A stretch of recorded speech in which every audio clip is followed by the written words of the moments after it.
Assalamualaikum warahmatullahi wabarakatuh.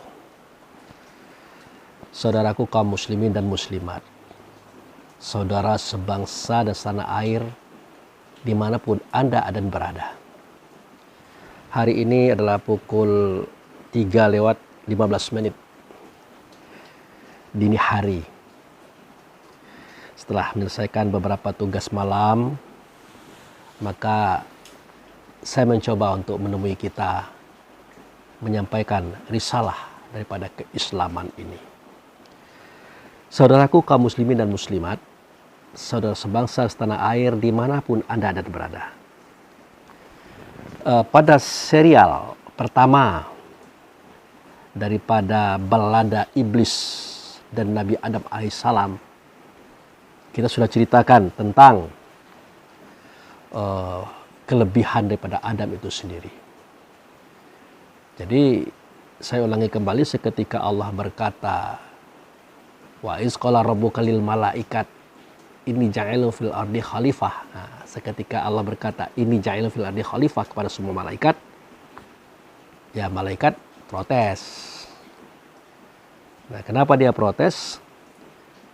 Karena dia sudah terlalu banyak melihat iri mengiri, dengki mendengki, benci membenci, pukul memukul, bunuh membunuh, bahkan bertumpah darahan. Sudah terlalu banyak dia lihat. Dari generasi awal sampai generasi yang ke-69. Yaitu generasi bangsa jin yang waktu itu dipimpin oleh Azizal bin Janung. Nah, akhirnya malaikat berkata kepada Allah dalam bentuk sebuah bantahan mungkin seperti itu, ya. Apa kata malaikat? Ataj'alu fiha ma yufsidu fiha wa yasfiku dima wa nahnu nusabbihu bihamdika wa nuqaddisu laka. Ya Allah, ya Rabb kami, adakah patut juga engkau akan buat, atau dalam bahasa kitanya, adakah engkau akan membuat lagi makhluk-makhluk yang akan bertumpah darah, yang akan saling bunuh-membunuh, sedangkan kami selalu memuji dan memuja engkau, ya Allah. Bahkan kami selalu mensucikan engkau. Nah, mensucikan engkau di sini artinya tidak menyalahi ketentuan Allah dan Rasul yang ada pada diri mereka pada saat itu. Nah, lalu Allah jawab, inni a'lamu ma la ta'lamun. Aku tahu apa yang kamu tidak tahu. Nah, ternyata persoalan generasi pertama sampai generasi 69, mereka bertikai, mereka bermasalah, bahkan sampai bunuh-membunuh. Itu adalah efek dari suatu pengetahuan yang belum mereka miliki. Nah, yang itulah yang akan diajarkan oleh Allah kepada Adam, sehingga nanti generasi Adam diharapkan tidak sama dengan generasi terdahulu. Nah, apa itu ilmunya? Nah, ilmunya adalah wa alama Adam asma'akulaha. Mengajarkan Allah kepada Adam berbagai macam nama. Nah, nama di sini bukan nama-nama benda di langit, nama-nama benda di bumi, tidak begitu. Misalnya, ini laut, ini danau, ini sungai, ini batu, ini pasir, ini pohon, ini daun, ini ranting, ini dahan, ini buah, ini sayur, ini hewan. Tidak begitu. Kalau yang model itu Allah tidak usah ngajarin. Manusia itu bisa, bahkan ahli dalam membuat nama. Contoh misalnya, dia pergi ke hutan, bertemu buah yang banyak rambutnya. Nah, bagaimana memberikan nama? Dia beri nama dengan nama rambutan. Nah, begitu. Dia pergi ke hutan, bertemu lagi dengan buah yang harum, enak dimakan, manis, sedap, gurih. Dia berduri-duri. Nah, bagaimana memberikan nama kepada buah ini? Karena dia berduri-duri, maka diberi nama dengan durian. Bahkan manusia pandai membuat nama-nama bagi orang lain, bahkan gelar-gelar bagi orang lain. mulai daripada profesor, doktor, magister, sarjana, bisa. Atau memberi nama-nama lain yang jelek. Misalnya kampret, cebong, macam-macam itu. Sampai-sampai Allah mengatakan kepada kita agar jangan memberikan nama atau gelar kepada orang dengan nama yang tidak baik. Kan itu sebuah penghinaan. Artinya itu menunjukkan bahwa persoalan nama ini manusia ahlinya. Sangat paham, sangat mengerti dia kalau masalah membuat nama-nama itu. Nah, nama di sini artinya adalah satu di antara 4 unsur penciptaan makhluk. Sebagaimana yang pernah saya sampaikan dahulu, segala makhluk yang Allah ciptakan itu bermula daripada zat. Zat itu menunjuk kepada Allah. Kemudian sifat. Sifat itu menunjuk kepada Muhammad. Kemudian asma atau nama. Nama itu menunjuk kepada ruh setiap makhluk Tuhan. Kemudian if'al atau perbuatan itu menunjuk kepada fisik badan jasad. Realnya makhluk itu sendiri. Nah, jadi Allah Subhanahu wa taala itu mengajarkan nama di sini artinya memberikan informasi tentang diri yang sebenarnya, diri pada Adam. Mulai pada asal muasalnya. Asal muasalnya adalah Muhammad. 4 pasal yang dijadikan daripada Muhammad. 1, negeri yang diberkati, aras di bumi, surga neraka, mukmin. Nah, itu. Jadi negeri yang diberkati, aras di bumi, surga neraka, mukmin itu satu turunan. Satu asalnya adalah Muhammad. Kalau Muhammad itu adalah nurnya Allah, negeri yang diberkati, aras di bumi, surga neraka, mukmin itu adalah nur. Itu adalah cahayanya Muhammad. Nah, kemudian dia berubah nama menjadi mukmin.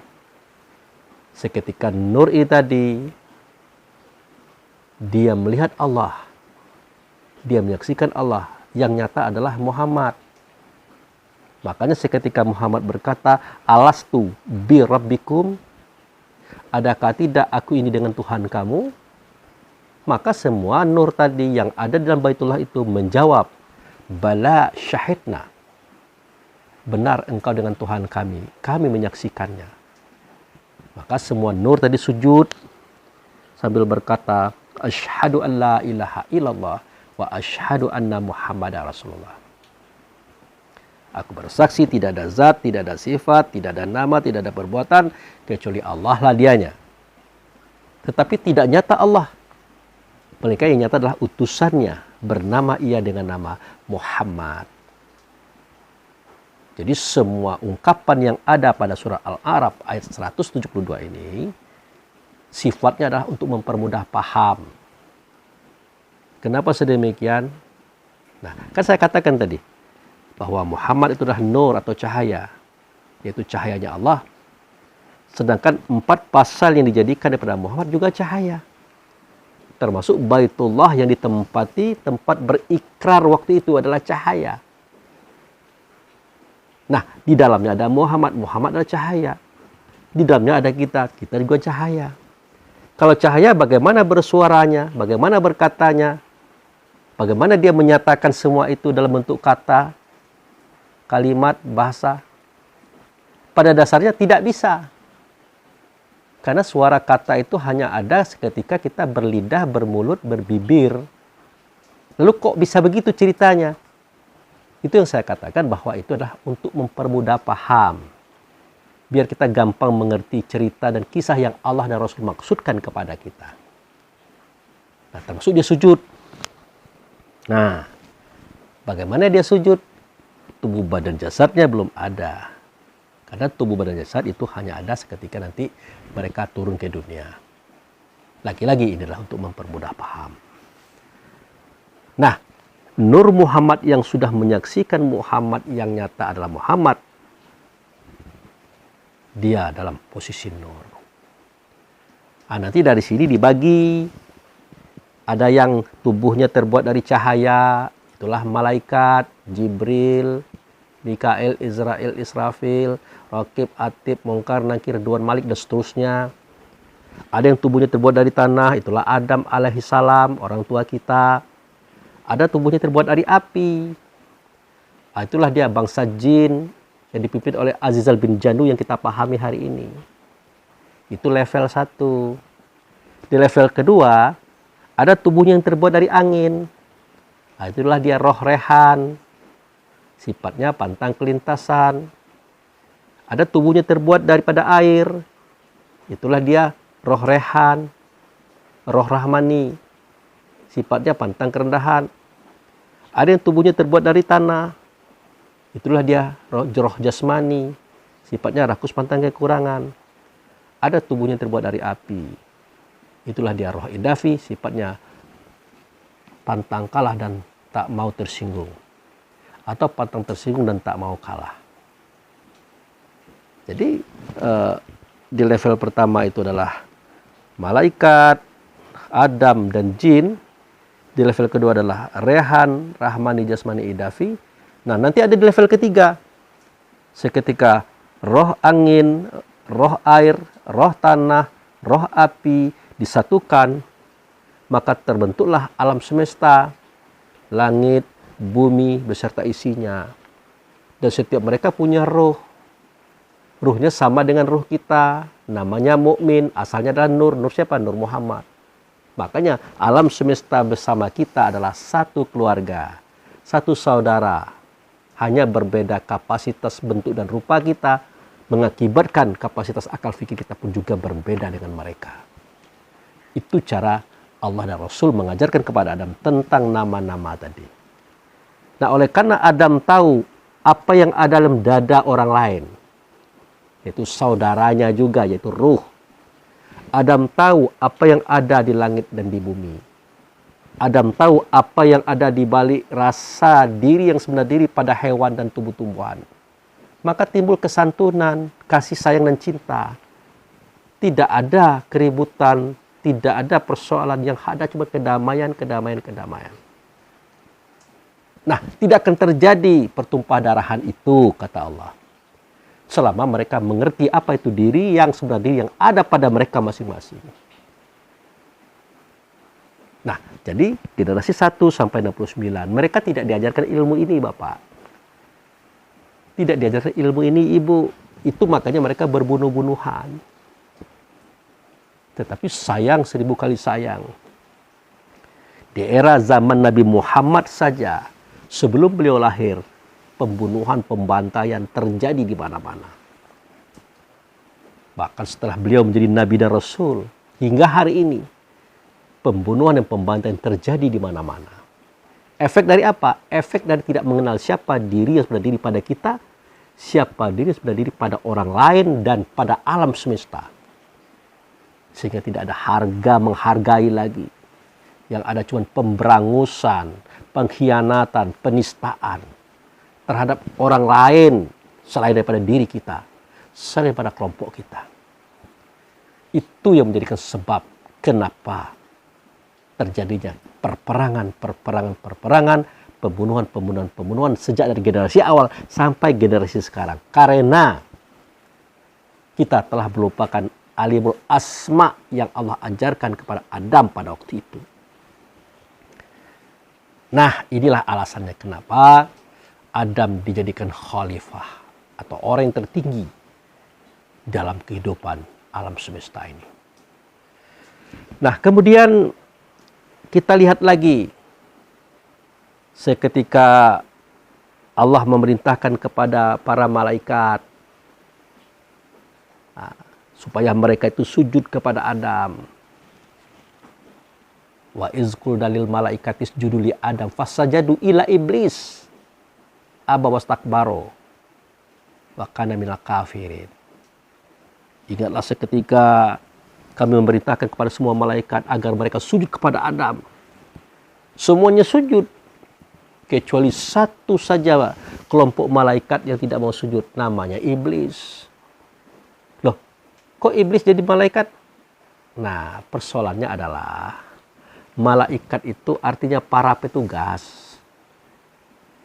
para pelaksana mandat Allah dan Rasul, itu malaikat. Nah, kalau kita berbicara tentang siapa itu iblis, sehingga kita kaget kok dia dikatakan malaikat. Justru iblis yang bernama Azal bin Janu itu penghulu para malaikat. Pemimpin para malaikat. Kenapa? Karena kesolehannya, ketaatannya kepada Allah dan Rasul pada saat itu. Sehingga mereka bergelar Al-Muqarrabun. Kita jangan main-main dengan iblis. Itu orang hebat loh. Malaikat saja pangkatnya di bawahnya beliau. Nah, hanya saja sewaktu Allah memerintahkan sujud kepada Adam, beliau tidak mau sujud. Itu saja. Bukan dia tidak mau sujud itu melawan Allah, tidak. Tapi dia punya prinsip. Punya prinsip. Seketika dia berada di permukaan bumi ini, memimpin bangsanya, terjadi perperangan antara bangsa dan bangsa, yaitu bangsa jin itu sendiri. Akhirnya dia terpepet karena dia berada pada pihak yang benar, menyampaikan dakwah daripada Tuhan. Dia terpepet daripada musuh-musuhnya, bahkan nyaris punah semuanya. Maka Allah turunkan bala bantuan daripada langit yang terdiri pada malaikat-malaikat yang dipimpin oleh Jibril. Maka semua musuh-musuh Azal bin Janu dibinasakan oleh Jibril dan pasukan-pasukannya. Nah, sejak saat itu Azal bin Janu dan pasukan-pasukannya, kelompok-kelompoknya diangkat naik ke suatu negeri, yang negeri itu jauh daripada matahari. Nah, daerahnya sama seperti kita. Dia subur, ada buah-buahan, ada makanan, ada macam-macam lengkap di situ. Ada laut, ada sungai, ada danau. Pokoknya indah sekali. Nah, itu adalah planet juga yang sama dengan kita, tapi jauh daripada matahari dan tidak panas. Walaupun tengah hari tidak panas. Nah, itu menunjukkan bahwa posisi planet itu jauh daripada matahari. Artinya kalau bumi kan panas tuh kalau ada matahari. Nah, dia tidak. Nah, itulah yang disebut dengan Jannatun Naim atau sorga kenikmatan, di mana mereka waktu itu tinggal di situ mengabdi kepada Allah selama 3000 tahun. Makanya mereka dikatakan Al-Muqarrabun. Dan di situ para malaikat berkumpul.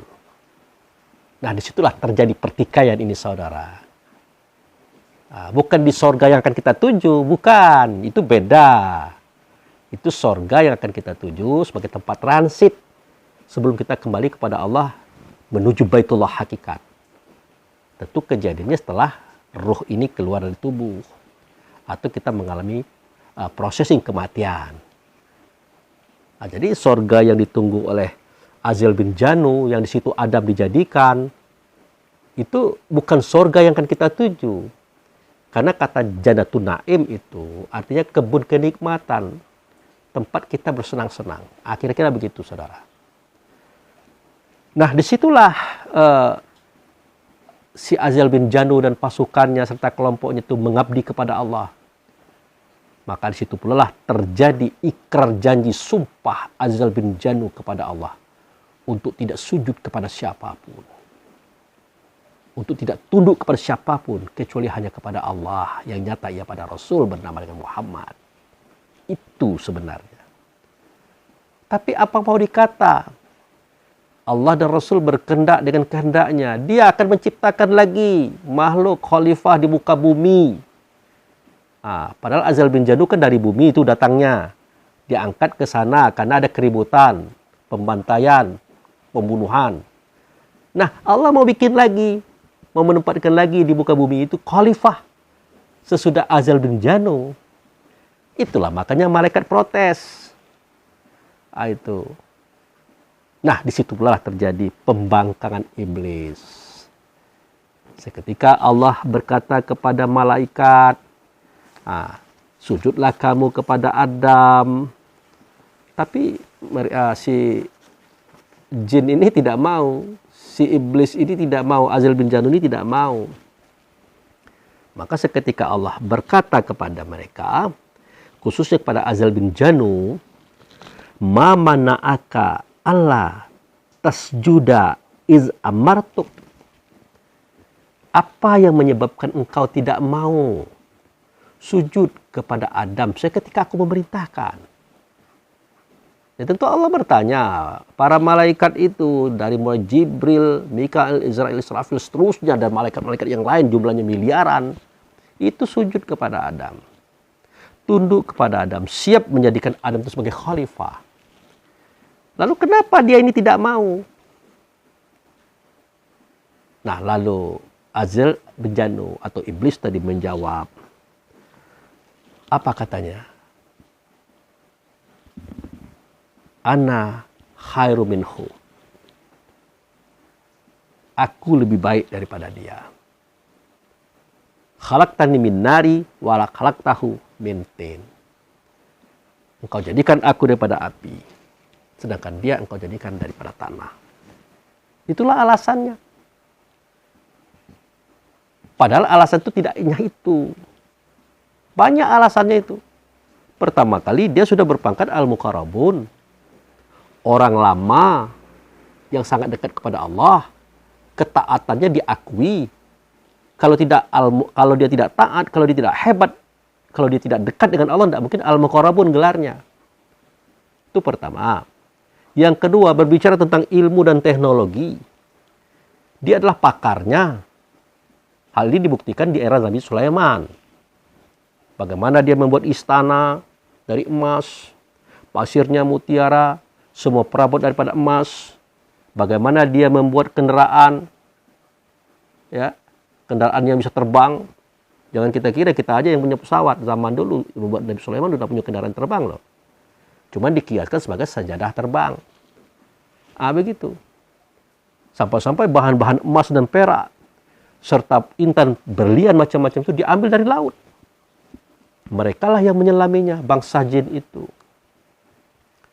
Itu kelebihan yang kedua. Nah, kelebihan yang ketiga, itu tadi, ana khairu minhu. Aku lebih baik daripada dia. Apakah benar pernyataan iblis ini, atau Azal bin Janu ini, bahwa dia lebih baik daripada Adam? Ada benarnya. Bukan saya membela beliau. Apa benarnya? Nah, itu tadi. Kembali kita lihat sifat 4 penciptaan. Mulai daripada anasir angin, pantang kelintasan. Tidak mau melihat orang pintar, tidak mau lihat orang kaya, tidak mau melihat orang sukses. Pasti dia iri dengki kepada orang itu. Nah, masuk pada anasir yang kedua, anasir air. Yaitu pantang kerendahan. Dialah yang paling suci, dialah yang paling hebat, dia yang paling pintar, dia yang paling besar, orang lain kecil semua. Nah, masuk kepada yang ketiga, anasir tanah. Nah, ini dia. Inilah anasir yang menjadikan tubuh badan jasad Adam atau lembaga Adam. Apa sifatnya? Rakus pantang kekurangan.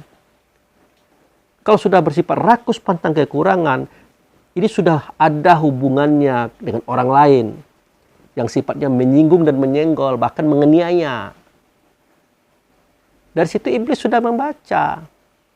Azal bin Janu sudah membaca. Nah, itulah pangkal bala yang terjadi di alam semesta hari ini. Korupsi, penipuan, manipulasi, perampokan, penjegalan, penjajahan. Di dalamnya terdapat pembunuhan dan pertumpahan darah.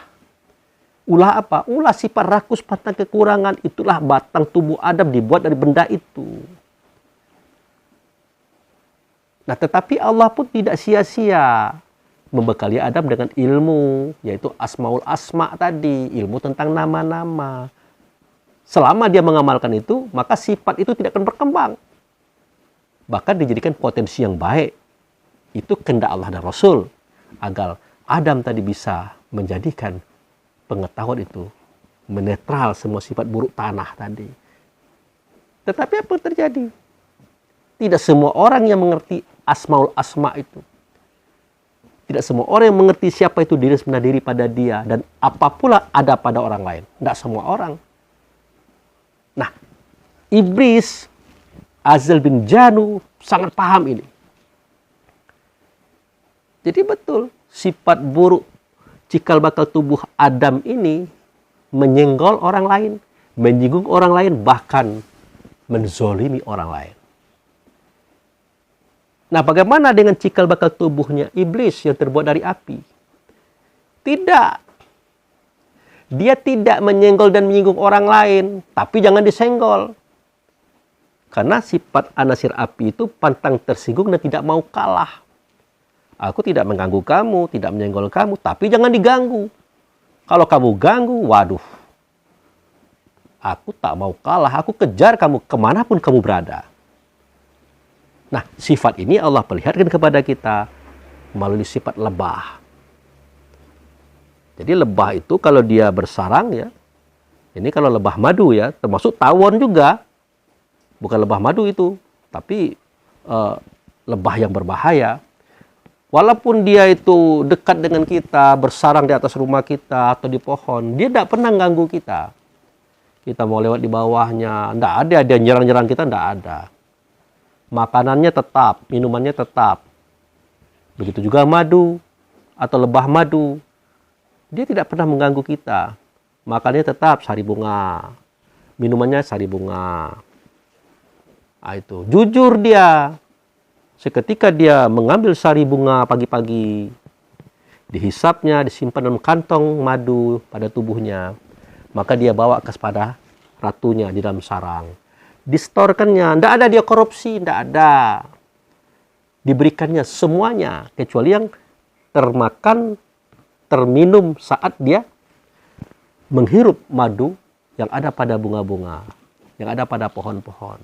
Tidak ada dia korupsi, tidak ada dia mendustai ratunya, tidak ada. Itulah sifat iblis. Sifat Azrail bin Janu, sifat jin pada saat itu, saudaraku. Nah, itu. Tetapi jangan diganggu. Dia itu pantang tersinggung. Kalau dia diganggu, dikejarnya kita dan dia tidak akan mau kalah. Walaupun Anda sudah melempar sarang daripada lebah madu tadi, Anda akan dikejarnya, Anda masuk ke dalam sungai, dia tunggu di atas air itu. Dia tunggu sampai Anda keluar. Akhirnya dia capek, dia pergi saja. Nah, itu maka Azrail bin Janu ataupun iblis tadi berkata, ana khairu minhu. Itu benar. Wah, tapi Pak Abu Fikri kan yang menjadikan manusia dunia ini rusak, kan ulah dia juga. Dia yang menggoda, dia yang merayu dan seterusnya. Nah, harus kita pahami. Pada serial pertama itu sudah saya sampaikan bahwa dia hanya membisik-bisik, merayu-rayu, menggoda-goda, membayang-bayangkan yang buruk jadi indah dan baik. Kenapa dia melakukan itu? Ya karena dia tidak mau sujud kepada orang yang stratanya, tingkatannya, derajatnya di bawah dia. Makanya Allah murka kepadanya. Allah marah kepadanya. Nah, dia jawab, bagaimana mungkin aku akan sujud kepada orang ini? Padahal aku sudah berjanji untuk sujud kepada engkau ya Allah. Engkau ya Rasulullah. Tidak ada aku sujud kepada siapapun selain daripada Anda. Artinya dia mempertahankan tauhidnya itu. Dia mempertahankan keesaan Tuhan yang nyata ia pada Muhammad itu. Dia tidak mau sujud kepada selain Allah dan Rasul. Nah, seketika dia diusir dari surga, artinya disuruh keluar daripada kawasan surga yang ada di planet itu, ya dia mau, dia keluar. Walaupun itu menjadikan dia terhina dan menderita, dia keluar. Tapi kalau untuk sujud kepada Adam, dia tidak mau. Kalau engkau yang mengusirnya ya Allah, engkau mengusirku ya Rasulullah, aku keluar. Tidak ada dia melawan. Kalau begitu engkau kulaknat. Aku laknat. Aku anggap engkau adalah bajingan. Aku anggap engkau adalah terkutuk. Lah, kalau engkau yang mengutukku, tidak masalah. Tapi jangan yang lain loh. Jangan coba-coba yang lain. Aku sikat dia. Itu dia. Kalau engkau, aku terima. Itu penderitaan, saudara. Tapi dia terima. Di saat saya bercerita ini, dia dengar loh. Bahkan dia menonton. Mungkin dia tersenyum. Tahu sekali Bapak ini cerita kami. Bukan tahu, diberitahu. Siapa yang beritahu? Orang tua kami, ada pada kitab ini ceritanya. Begitu. Kalau begitu, engkau nanti akan menjadi pemenuh neraka. Lah, kalau engkau yang akan memasukkan kami ke neraka, no problem. Tidak masalah, karena kami adalah milikmu. Kami ciptaanmu. Kami berasal daripada wujud sertamu, yaitu Muhammad. Muhammad itu daripada engkau. No problem. Haknya engkau itu, tidak usah engkau ceritakan, kami tahu. Engkau mau masukkan kami ke neraka atau ke surga, itu haknya engkau. Tidak ada protes bagi kami. Jadi protes itu adalah seketika engkau suruh sujud kepada orang baru yang mental perangainya parah daripada mental dan perangainya kami yang sudah terlatih ini. Itu yang menjadi protes saya. Itu yang menjadi protes kami. Nah, tidak masalah itu. Akhirnya apa? Karena dia sudah diputuskan seperti itu oleh Allah. Diputuskan oleh Rasul bahwa dia keluar dari sorga, terkutuk dan ahli neraka. Maka dia berkata, oke, kalau begitu, aku akan buktikan kata-kataku ini. Aku akan datangi dia dari depan, bercerita tentang cita-citanya. Aku akan datangi dari belakang, bercerita tentang apa yang sudah dia lalui. Aku datangi dia dari kanan, bercerita tentang kebaikan-kebaikan. Aku akan datang daripada kiri, bercerita tentang keburukan-keburukan. Semuanya itu kujadikan fasilitas untuk menggoda mereka, menipu mereka, sehingga mereka jatuh. Apa? Kenapa aku bisa meyakinkan itu? Karena ada potensi mereka untuk jatuh. Karena sifat rakus pantang kekurangan itu, hai Tuhanku. Bayangkan, saudaraku. Itu rakus pantang kekurangan ini sumber kecelakaan alam semesta. Dia tahu itu. Nah, makanya saya tuliskan ini. Seketika dia menggoda, seketika dia merayu, membisikkan perbuatan yang buruk menjadi baik. Dia katakan di sini. Apa bunyinya? Kamat salis syaitani izqala lil insan. Ya. Izqala lil insanil kufru. Falamma kafaro qala inni bari'u minka. Inni akhafallaha Rabbal Alamin. Surat Al-Hasyr ayat 16. Saudaraku lihat nanti di Al-Quran. Ini jelas kalimat ini. Ya.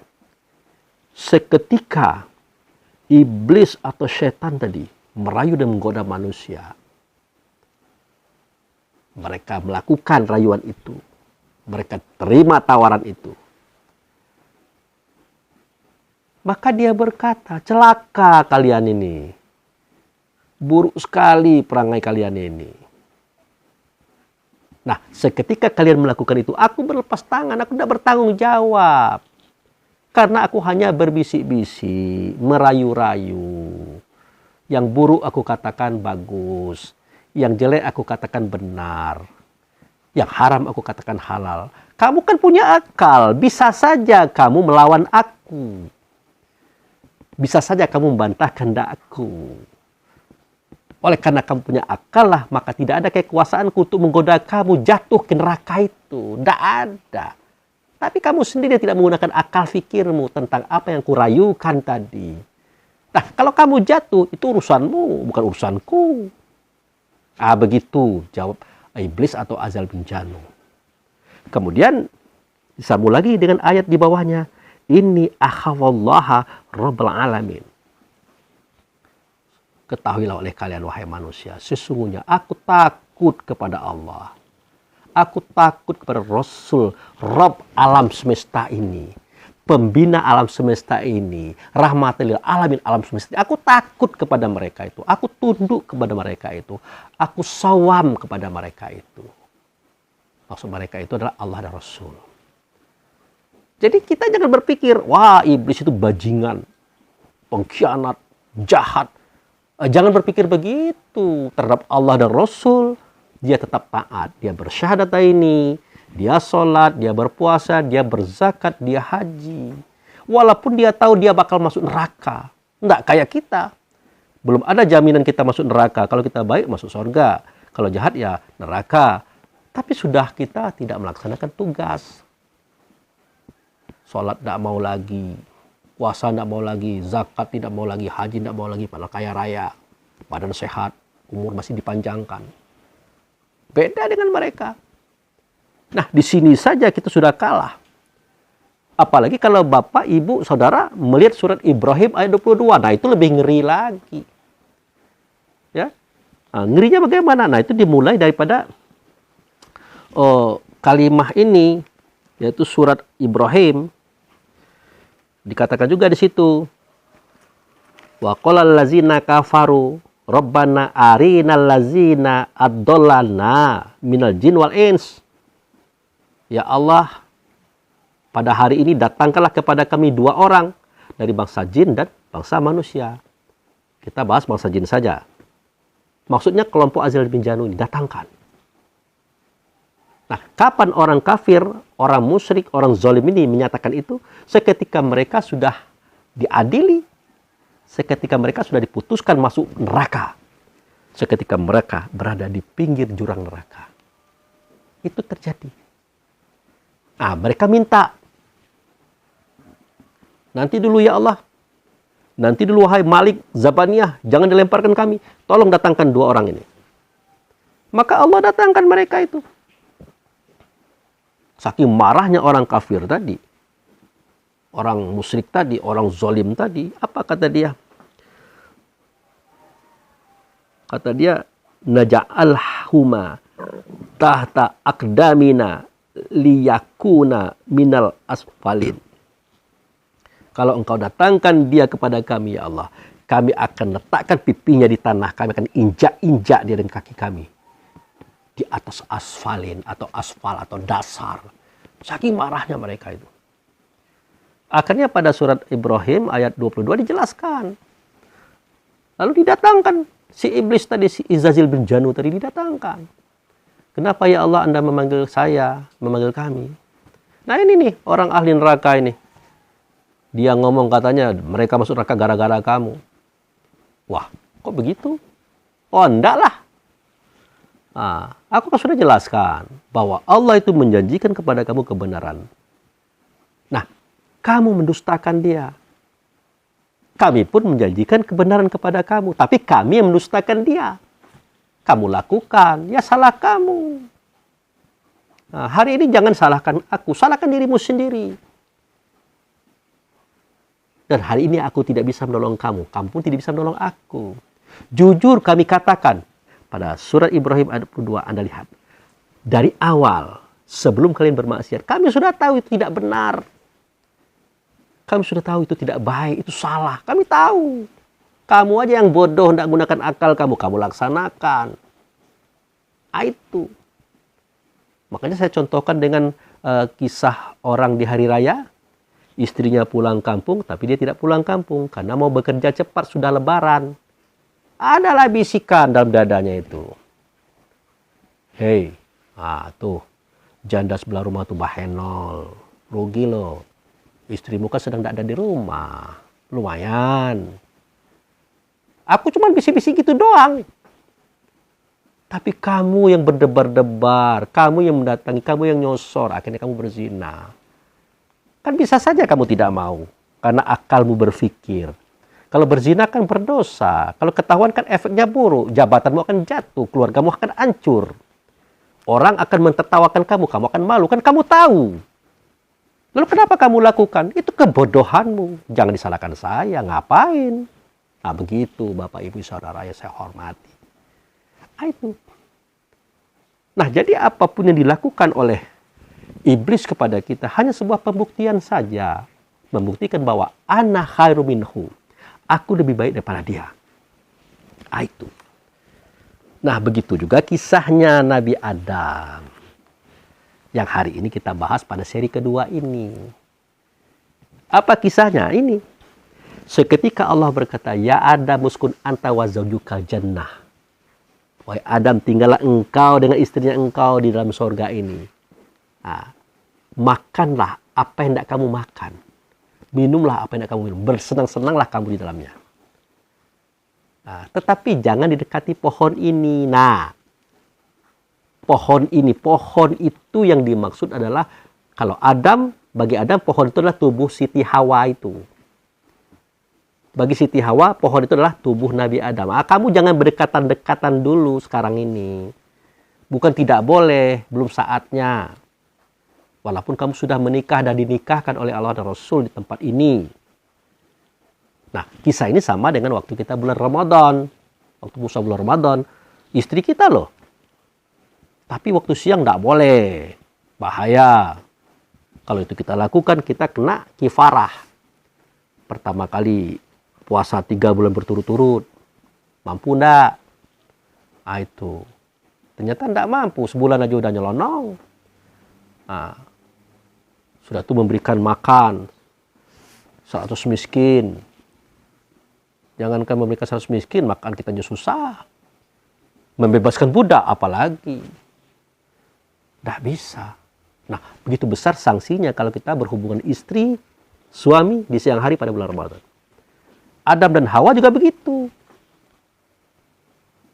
Nah, untuk menjelaskan ini saya bacalah ayat yang sudah saya siapkan. Yaitu surat Toha. Ya, kita baca ya. Di sini terdapat kalimah yang mengatakan walaqad ahidna ila Adam min qablu wa nasiya walam najid lahu azman.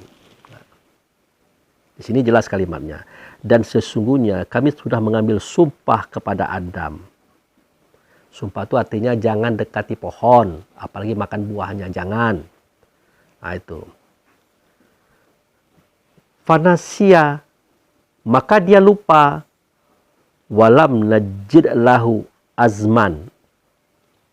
Azman itu artinya bukan sekedar niat, tapi melebihi niat. Tidak ada di hatinya itu.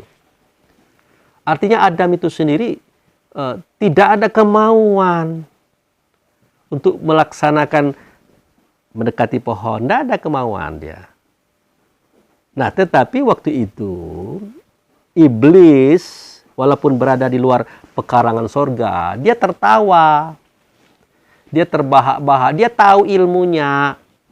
Kalau laki-laki dan perempuan diletakkan dalam suatu tempat, hanya berdua-duaan saja. Yang ketiga pasti setan. Dia tahu iblis itu. Dia tahu. Nah, maka dia tertawa melihat peraturan Allah ini. Adam dengan Hawa diletakkan di suatu tempat yang sunyi. Tidak ada orang lain kecuali mereka berdua. Padahal Allah sendiri mengatakan, janganlah kamu berdua-duaan dengan berbeda jenis. Kalau kamu berduaan berbeda jenis, pastilah kamu akan melakukan hubungan. Itulah setan. Janganlah kamu berdua-duaan, pasti yang ketiga itu adalah setan, itu maknanya. Allah tahu itu, tapi kenapa Allah lakukan? Kenapa? Nah, ini makanya iblis tertawa itu. Allah tahu kalau laki-laki perempuan itu sunyi-sunyian pasti mereka begitu-begituan. Tapi kenapa Allah lakukan?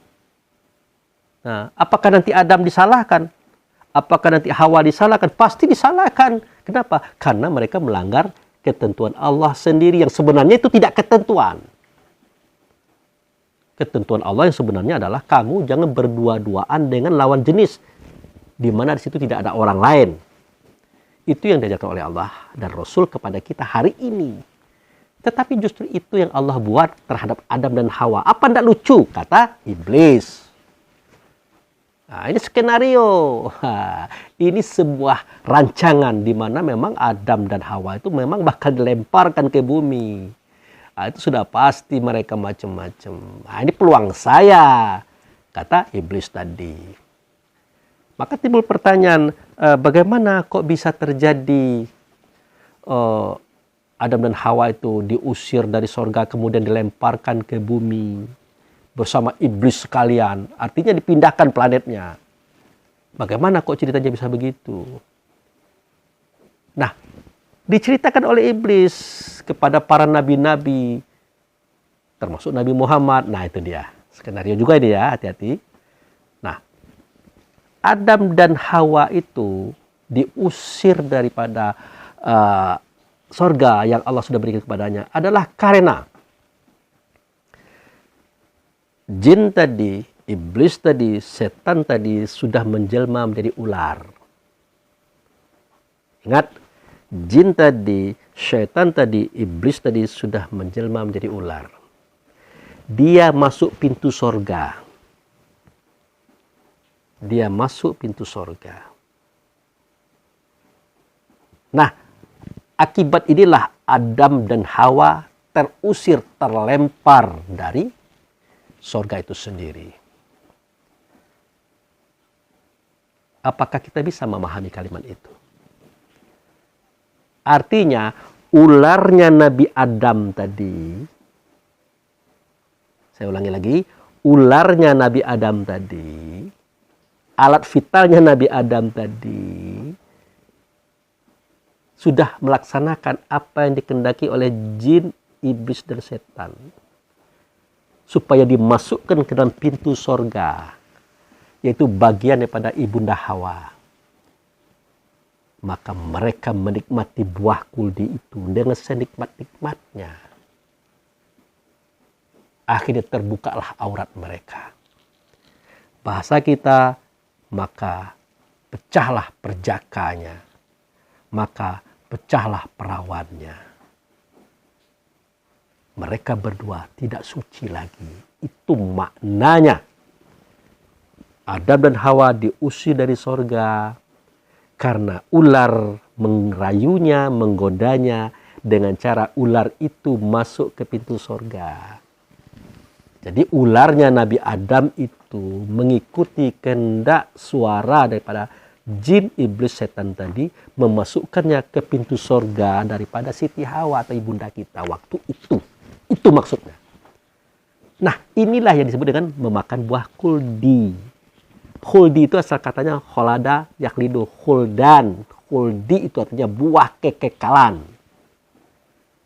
Kalau Anda bertanya kepada orang-orang BKKBN, ya, yang bercerita tentang KB itu namanya regenerasi. Karena regenerasi ini, beranak pinak ini lancar, maka orang-orang BKKBN memberikan semacam aturan-aturan. Supaya jangan terlalu lancar, kasihan.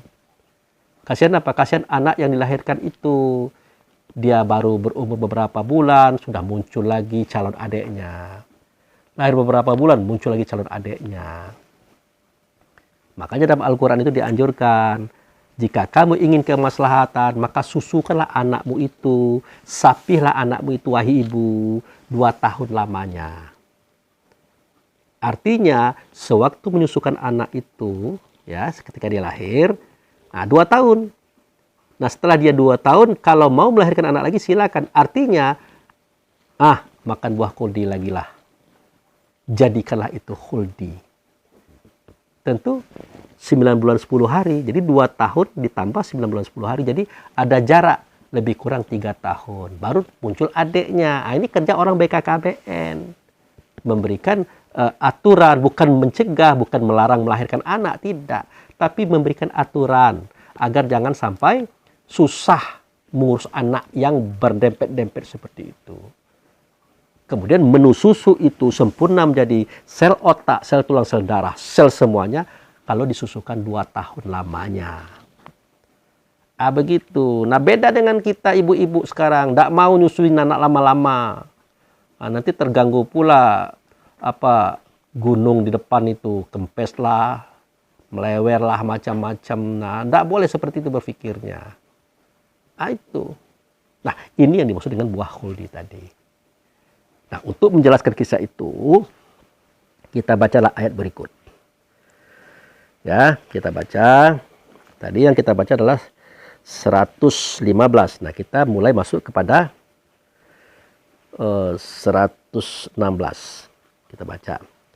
Wa iz qulna lil malaikatis judu li Adam fasajadu illa iblis aba. Ini sudah kita ceritakan.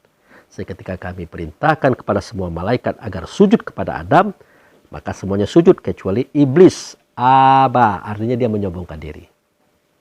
Terus, fakulna ya Adam, inna haza aduwa laka walizaujika. Apa kata Allah kepada Adam? Ya, ya Adam. Nah, sesungguhnya yang tidak mau sujud ini, si jin ini, si iblis ini, si setan ini adalah musuh yang nyata bagi kamu dan istrimu. Artinya jangan mau dirayu-rayu dia itu. Jangan mau digoda-goda dia itu. Dia pasti menjerumuskan kamu. Artinya Allah dan Rasul awal-awal sebelum terjadi apa-apa udah ngomong. Udah ngomong. Lalu siapa lagi yang harus dipercaya oleh Adam? Siapa lagi yang harus dipercaya oleh Hawa kalau bukan Allah dan Rasul? Maka seakan-akan mereka tidak percaya. Akhirnya mereka langgar. Seakan-akan mereka tidak percaya. Akhirnya mereka langgar. Maka terjadilah makan buah huldi itu. Makanya pada ayat 115 dikatakan, aku tidak melihat keinginan Adam itu secara utuh. Aku tidak melihat. Tetapi dia lupa. Artinya lupa. Ada yang melupakan dia. Ada pernyataan Allah, jangan dekati pohon, baik kepada Adam ataupun Hawa. Nah, tetapi dia lupa dengan pernyataan itu. Bukan dia tidak percaya Allah, bukan dia tidak percaya Rasul, tapi dia lupa dengan pernyataan itu. Apa yang melupakan itu? Yang melupakan itu adalah kenikmatan. Rasa yang ada pada dirinya seketika dia berdekatan dengan pasangan daripada dirinya itu. Dia lupa akhirnya. Ya bagaimana? Dia punya cinta, dia punya kasih, dia punya sayang kepada Hawa. Hawa itu cantik, dia adalah bidadari. Hawa juga punya cinta, punya kasih, punya sayang pada Adam. Adam itu gantengnya bukan main. Nah, mereka di dalam surga itu berjauh-jauhan tempatnya. Jangan-jangan 1 kilo, 2 kilo, 3 kilo. Tapi rasa kerinduan ini yang menjadikan mereka itu tidak bisa jauh-jauh. Akhirnya Adam mencari jalan untuk melihat Siti Hawa. Siti Hawa juga begitu. Setelah bertemu, bang jangan dekat-dekat ya bang. Kata Siti Hawa. Ya dek, aku tak akan mau dekat-dekat sama kamu. Karena Allah mengatakan kita jangan berdekatan. La takrabu hazihi sajarah. Oke, nah kita cerita dari jauh aja dek ya. Nah, cerita dia. Cerita panjang lebar. Adam juga bercerita panjang lebar. Akhirnya dari penglihatannya, dari pendengarannya, tersentuh rasa hatinya. Kerinduan dan keinginan lagi lebih dekat lagi. Nah, siapa yang memulai itu? Adamkah? Tidak. Ibunda Hawa itu yang memulai. Karena Adam itu tidak punya niat seperti itu. Kata Allah dalam ayat ini. Tidak dia lihat kesungguhan yang sebenar-benarnya. Tidak ada. Hawa itu lebih dekat lagi. Bang, maaf ya bang, aku dekat ya. Tapi kita jangan ngapa-ngapain loh. Wah, ya. Jadi Adam terbawa rasa. Dia mau. Ya. Tidak apa-apa. Jangan macam-macam aja kita. Udah. Nah, mereka dekat-dekatan. Dekat-dekatan. Nah, disitulah jin, iblis, syaitan itu masuk ke hatinya Hawa. Disitulah jin, iblis, syaitan itu masuk ke hatinya Adam. Dia berbisik-bisik. Dimulai dari Hawa. Dia beraksin, dia berakting, dia berpura-pura, entah jatuh, entah gatal, entah penggal, minta Adam megang dia itu. Berbagai macam cara diciptakan oleh Siti Hawa itu. Berbagai macam cara agar Adam bisa menyentuh dirinya. Ya tentu tidak ke sana dulu lah. Mungkin, bang, penggal bang, capek bang. Jauh dari sono ke sini. Tolong dong pijat. Ah, jangan, kata Adam. Tapi jantungnya berdebak. Jangan. Nanti kita macam-macam. Enggak, jangan kita macam-macam. Kata Siti Hawa. Akhirnya Adam mengikut. Sewaktu dia menyentuh tubuh Hawa itu, rasa diri Adam itu melupakan dia kepada Allah dan Rasul. Melupakan kepada perjanjian. Hawa juga begitu. Akhirnya apa yang terjadi saudaraku? Ular masuk ke pintu surga. Maka terbukalah aurat mereka. Terbukalah pakaian mereka. Artinya mereka melakukan mencicip buah khuldi itu. Di mana kita tahu ini datanya. Kita sambung lagi bacaan ayat tadi. Sudah tuh.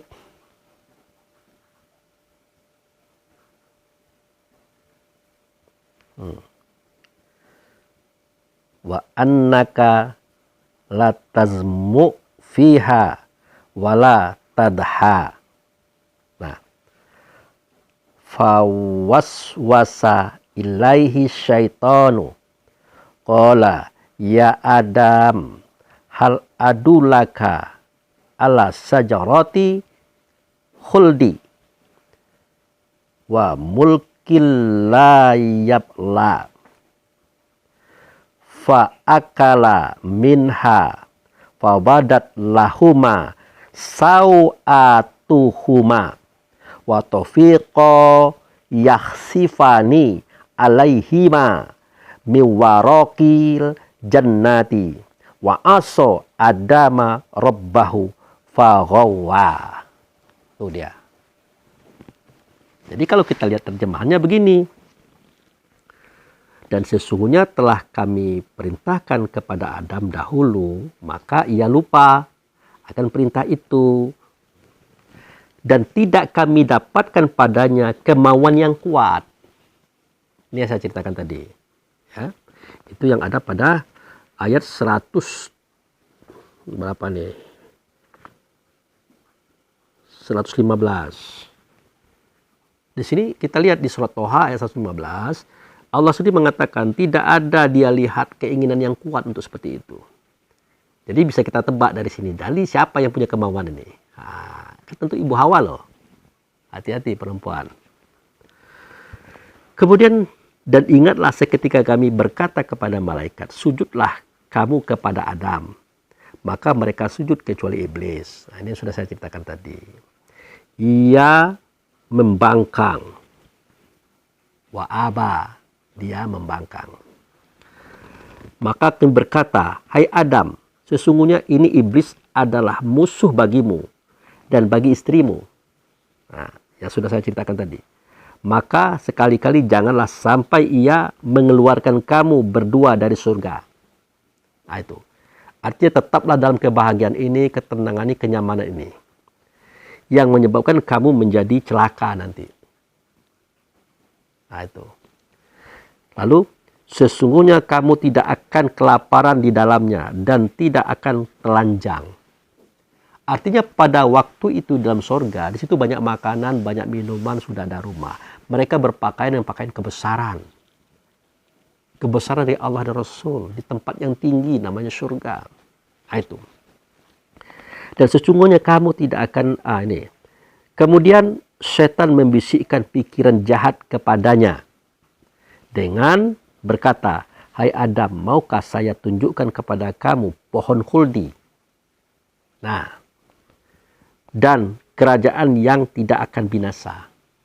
Ini ceramahnya si jin tadi, si iblis tadi, si setan tadi. Dia memberikan pandangan-pandangan. Ini yang saya katakan, sesuatu yang buruk dia gambarkan menjadi bagus. Sesuatu yang salah dia gambarkan menjadi benar. Nah, ini yang saya maksud tadi itu. Nah, apa yang terjadi? Maka keduanya memakan dari buah pohon itu. Lalu nampaklah bagi keduanya aurat-auratnya. Dan mulailah keduanya menutupinya dengan daun-daun yang ada di surga. Dan durhakalah Adam pada Tuhannya dan sesatlah dia. Itu surat Toha ayat 121. Nah, jadi dari keterangan ini jelas bahwasanya seketika Hawa letaknya jauh, Adam letaknya jauh, maka akan ada rasa cinta kasih sayang pada Adam, juga begitu kepada Hawa. Mereka ingin berdekatan. Ya pasti berdekatan, pasti. Iblis itu tahu. Kalau sudah dua-duaan di suatu tempat, tidak mungkin mereka itu mau berjauh-jauhan. Nah, makanya dia tertawa itu. Nah, setelah berdekatan, mereka mencari lebih dekat lagi. Akhirnya, terjadilah pelanggaran. Pelanggaran yang pertama, Adam mendekati pohon. Pohon buah khuldi. Pelanggaran yang pertama, Ibunda Hawa mendekati pohon. Pohon buah khuldi. Nah, setelah mereka dekat pohon, apa yang terjadi? Adam lupa, Hawa pun lupa. Lupa apa? Lupa jangan berdekatan. Kenapa dia bisa lupa? Karena godaan Adam yang begitu tampan. Karena godaan Hawa yang begitu cantik. Menyenangkan, menyejukkan, menenteramkan jiwa. Sakinah mawaddah warahmah itu di situ posisinya. Akhirnya apa yang terjadi? Mereka berdua mencicipi buah khuldi. Mereka berdua melakukan hubungan seks untuk regenerasi. Maka terkutuklah mereka berdua. Durhakalah mereka berdua. Terbukalah auratnya, kata Allah. Dan dia tutup dengan daun-daun yang ada di pintu sorga. Daun-daun yang ada di sorga.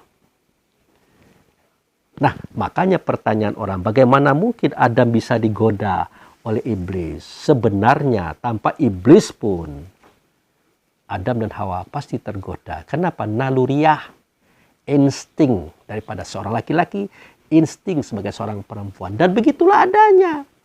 Kalau sudah berdua-duaan, pasti berjadian makan buah khuldi itu.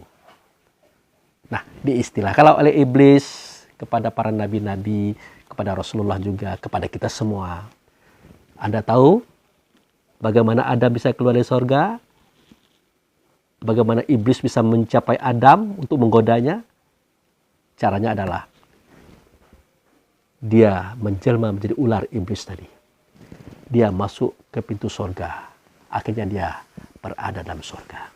Di situ dia menggoda dan menggoda. Akhirnya apa? Ularnya Adam menjelma menjadi jin, iblis, setan. Dia masuk ke pintu sorganya Siti Hawa. Itulah terjadinya perzinaan statusnya. Karena belum diizinkan. Walaupun itu mereka sudah menikah. Tapi tidak patut juga dikatakan perzinaan. Hanya pelanggaran saja. Akhirnya mereka diusir keluar dari surga, saudara.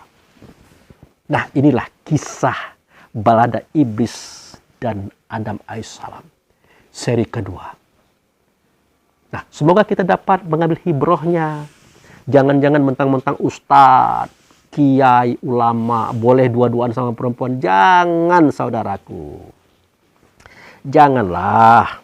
Nah, kenapa jangan? Ya itu tadi. Siapa Adam alaihissalam? Orang hebat loh. Khalifah loh. Nabi loh. Rasul loh. Tapi waktu itu dia belum jadi nabi, belum jadi rasul. Seketika dia sudah terlempar. Dia menyesali nasibnya. Dia berdoa. Rabbana zolamna ampusana wa ilantafilana wa tarhamna lana kunana minal khosirin. Ya Allah, kami telah menzolimi diri kami. Maka ampunkanlah kami, maafkanlah kami. Kalau tidak diampunkan, tidak dimaafkan, maka kami akan menjadi orang yang rugi selama-lamanya ya Allah. Sampai kiamat nanti. Maka Allah Maha Pengasih, Allah Maha Penyayang, nyata kasih sayangnya pada Muhammad, maka dimaafkanlah Adam. Nah, sudah itu baru dia menjadi Rasul. Menjadi Nabi. Kapan? Nanti. Setelah dia ketemu dengan istrinya lagi di muka bumi. Loh, kok begitu kalimatnya Pak Abu Fikri? Ya begitu. Karena seketika diturunkan dari planet Jannah tadi ke bumi, Adam tidak satu posisinya. Kalau Siti Hawa itu di suatu tempat yang sekarang bernama Jeddah, kota Jeddah, Jeddah itu artinya nenek. Sedangkan Adam di Hindustan, India sekarang. Nah, seketika dipertemukan di Jabal Rahmah, maka ada satu kejadian yang sangat luar biasa. Nah, itu akan kita ceritakan nanti pada session atau seri ketiga. Tapi di sini akan saya sampaikan tentang mentang-mentang ulama, mentang-mentang kiai, mentang-mentang ustadz, boleh dua-duaan, itu tidak boleh. Akan berbahaya, saudara. Pasti yang ketiga itu setan. Ini kisah Adam. Nabi Yusuf pun mengalami. Seketika Nabi Yusuf dibawa oleh Siti Zulaikha ke dalam kamar, berdua-duaan. Dirayu, diajak untuk bermaksiat, untuk ular masuk pintu sorga. Nabi Yusuf berkata, tidak, aku tidak mau. Aku takut kepada Allah. Sungguhnya Allah itu baik kepada aku. Akhirnya apa? Zulaikha merayu juga. Nah, ini kisah Zulaikha ini menggambarkan bagaimana Hawa waktu itu merayu Adam loh. Akhirnya Yusuf itu kan punya rasa cinta kasih sayang. Dan punya kecenderungan seksual juga. Maka Yusuf pun mulai cenderung kepadanya. Tapi tiba-tiba Allah memperlihatkan ayat, yaitu wajah daripada ayahandanya Nabi Yakub. Seakan-akan Nabi Yakub berkata, jangan Ananda, berbahaya, itu salah loh. Nah, itu akhirnya Nabi Yusuf berlari. Lari bukan lari dari Siti Zulaikhanya itu, lari daripada bayangan ayahanda itu. Takut dia. Zulaikha pun tidak mau melepaskan kesempatan itu, makanya ditariknya Nabi Yusuf. Baju Nabi Yusuf ditariknya, akhirnya robek. Inilah yang akan jadi kasus nanti dalam kehidupan Yusuf. Efek daripada fitnahnya Siti Zulaikha. Udahlah salah, dia menyebabkan persoalan, dia pula yang mengatakan Yusuf mau memperkosa dia. Itu. Nah, di sini ada ceritanya tentang bahwa Yusuf juga sudah punya kecenderungan. Nah, ini. Jadi yang terjadi adalah terjemahan ayat berikutnya. Sesungguhnya wanita itu telah bermaksud melakukan perbuatan itu dengan Yusuf. Yang lebih hebat lagi, dan Yusuf pun bermaksud melakukan pula dengan wanita itu.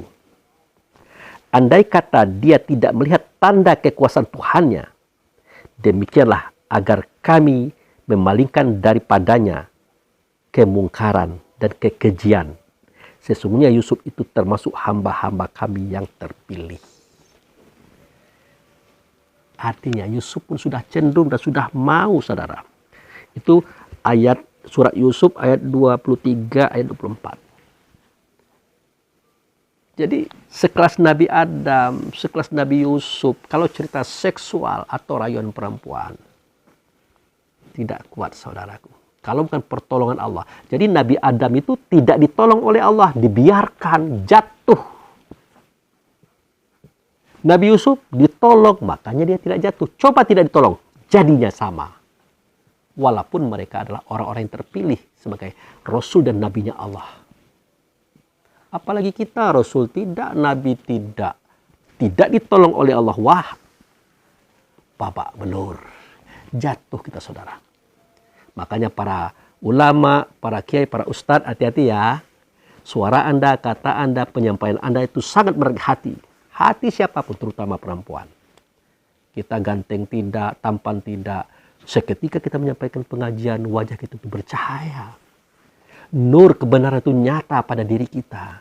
Pesona pun tumbuh. Maka tidak sedikit perempuan-perempuan yang mencintai ustadz. Tapi ingat, itu adalah godaan bagi kita. Kita yang mana? Kita yang tahu cerita ini. Jangan nanti ditelepon jamaah perempuan. Diajak minum makan di suatu tempat berdua-duaan saja.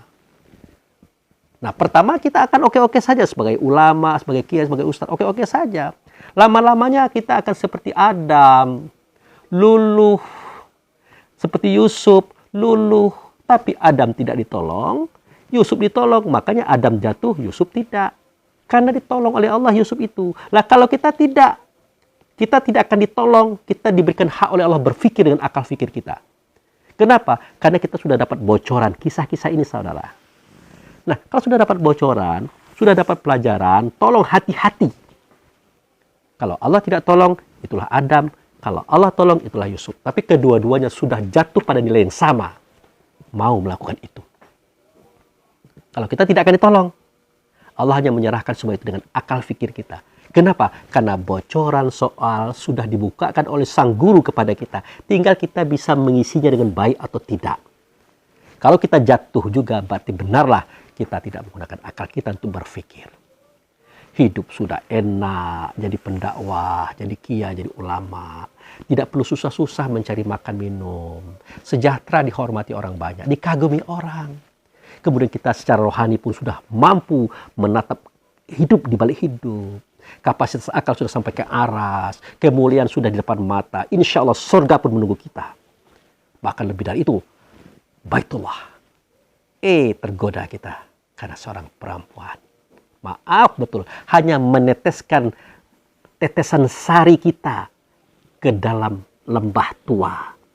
Memasukkannya ke dalam pintu surga. Tanpa kita sadari, ular itu sudah ada pada kita. Ular iblis. Tentu kita akan keluar dari surga, saudaraku. Keluar dari kebahagiaan, ketentraman, ketenangan jiwa. Ustadz melakukan hubungan seks dengan orang di luar nikah. istri orang lagi. Mau bilang apa? Kemana lagi muka ini mau disimpan? Apa lagi yang mau disampaikan tentang kebenaran kepada umat? Umat tidak akan menerima kita. Sebenarnya umat bukan tidak menerima. Allah tidak suka dengan kita. Akhirnya ketidaksukaan Allah itu nyata pada umat dan kaum. Kita dihinakan di mana-mana. Kalau dengan istri bagaimana Pak Ustadz? Wah, istri memang tempatnya. Oleh karena itu terimalah istri kita apa adanya. Yang dulu waktu gadis dia cantik, bahenol, memikat. Setelah dia tua tentu tidak seperti itu lagi. Maka peliharalah dia. Itulah yang kita punya. Tetap cintai dia. Bahkan lebih sayanglah kepada dia hari ini. Karena cantiknya sudah hilang, badan sudah mulai rapuh. Maka dampingilah dia dengan setia. Walaupun kita sering dicemburi. Kenapa? Dia takut kehilangan kita. Oke? Nah, itu saja saudaraku. Serial kedua daripada balada iblis dan Nabi Adam alaihissalam. Semoga kita dipertemukan Tuhan pada balada-balada berikutnya tentang Adam alaihissalam. Demikian, terima kasih. Wabillahi taufiq wal hidayah. Assalamualaikum warahmatullahi wabarakatuh.